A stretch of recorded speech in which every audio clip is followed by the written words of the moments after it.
चैत्र के महीने की ये सिंधारा दूज है। आज नवरात्रे की चैत्री नवरात्रे में जो दूज होती है इसको सिंधारा दूज कहते हैं। कौन सी दूज कहते हैं? जम के बोलिए। सिंधारा दूज। सिंधारा दूज का मतलब ये होता है कि कल है तीज, जिसको हमारे यहां गणगौर तीज कहते हैं। शंकर और पार्वती 16 दिन तक तैयार हुए थे और तैयार होने के बाद शिव और पार्वती शिव महापुराण के यजमान बनकर जा रहे थे। तो कल का दिन है वो। कौन सा दिन है कल का? गणगौर तीज का दिन, कल का दिन। चैत्र के महीने में जो शुक्ल पक्ष की तीज आती है, वो चैत्री नवरात्रे में जो तीज की तिथि होती है, उस दिन शंकर और पार्वती शिव महापुराण के यजमान बनकर कथा सुनने के लिए गए थे। 16 दिन तक पार्वती और शंकर का श्रृंगार होता है। उसमें से आज का दिन सिंधारा दूज का होता है। क्यों सिंधारा दूज कहते हैं? सिंधारा दूज का मतलब क्या है? क्यों हिंदू धर्म में सिंधारा दूज मनाई जाती है? किस लिए? आज पूरे भारत की भूमि पर कई माताएं हाथ में मेहंदियां लगाती हैं, चूड़ियां पहनती हैं, सुंदर चुनरी पहनती हैं, मां ब्रह्मचारिणी का पूजन करती हैं, माता का आराधना करती हैं। सिंधारा दूज, उसका कारण केवल इतना सा है। सिंधारा दूज का मतलब यह होता है कि चंचुला देवी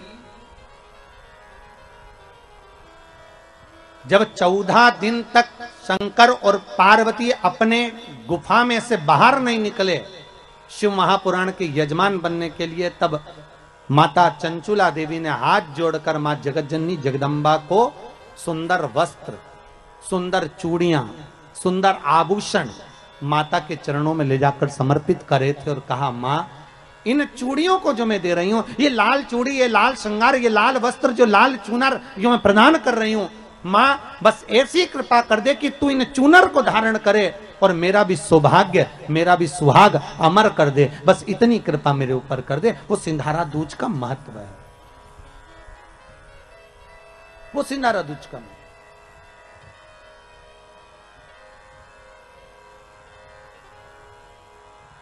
आज भारत की भूमि की सभी माताओं को सिंधारा दूज का बहुत बहुत बधाई। माता पार्वती, गणगौर महारानी, ब्रह्मचारिणी महारानी, मां जगतजननी आपके सुहाग को अखंड सौभाग्यवती बनाए, यही भगवान से प्रार्थना। मां जगतजननी की आराधना, जगदम्बा की उपासना। नवरात्रे में 9 दिन में से कोई एक दिन ऐसा ले लो जिस दिन कन्याओं का भोजन कराओ, साथ में उनको लाल चुनरी ओढ़ाओ या कोई लाल वस्त्र, लाल पूजन की सामग्री उनको दो, सुख मिलेगा, आनंद। जो भी सोमवार पड़े आप उस पर कर लीजिए। एक बात बहुत ध्यान दीजिएगा, अगर कहीं नौकरी नहीं लग रही है, सर्विस नहीं है, नौकरी नहीं है, और आप कई बार इंटरव्यू दिया है, एग्जाम में बैठ भी गए, कंपटीशन एग्जाम में भी बैठे हो, और अगर नहीं हो रहा, कंपटीशन एग्जाम क्लियर नहीं हो रहा, या सीए का एग्जाम है, या अन्य चीजों की पढ़ाई आप कर रहे हैं, या कहीं नौकरी के लिए अप्लाई कर रहे हैं, नहीं हो रहा, 5 शमी पत्र, कितने जम के बोलो जरा, 5 शमी पत्र, 5 बेल पत्र, 5 मूंग के दाने, काय के दाने?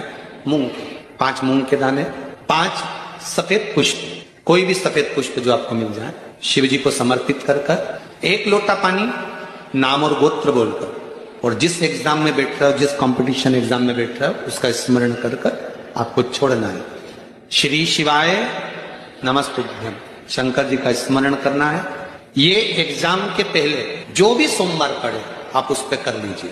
बाबा चाहेगा तो नौकरी लगेगी, 3 महीने के अंदर बाबा दे ही देंगे, ये पक्का। बिल्कुल फ्री हो, नहीं कुछ काम चल रहा, कोई नया काम करने का सोच रहे हो, व्यापार करने का सोच रहे हो, या कुछ अच्छा करने का सोच रहे हो, नहीं हो रहा, उसके लिए भी आप ये कर सकते। ये आप बाबा का स्मरण कर शिव मंदिर में जाइए। पहले दिन 9 फूल कमल के हो, जो मिल जाए, परंतु एक जैसे फूल होना चाहिए। ये नहीं कि आज तुमने गुलाब का चढ़ाया, कल कमल का चढ़ा दिया, परसों गेंदा का चढ़ा दिया, नरसों चमेली का चढ़ा दिया, फिर रात रानी का चढ़ा दिया। ऐसे फूल ना चढ़ाए, एक जैसे फूल 9 दिवस तक सीते हे जानकी हे पुत्री, शिव मंदिर में जाकर अपने पति का स्मरण कर कर, कार्य का स्मरण कर कर 9 फूल प्रथम दिन घी का दिया लगाकर आप भगवान शंकर को कामना कर कर समर्पित करती हो। दूसरे दिन वही फूल दुगने हो जाना चाहिए 18। तीसरे दिन फिर 9 जोड़ लो, 27।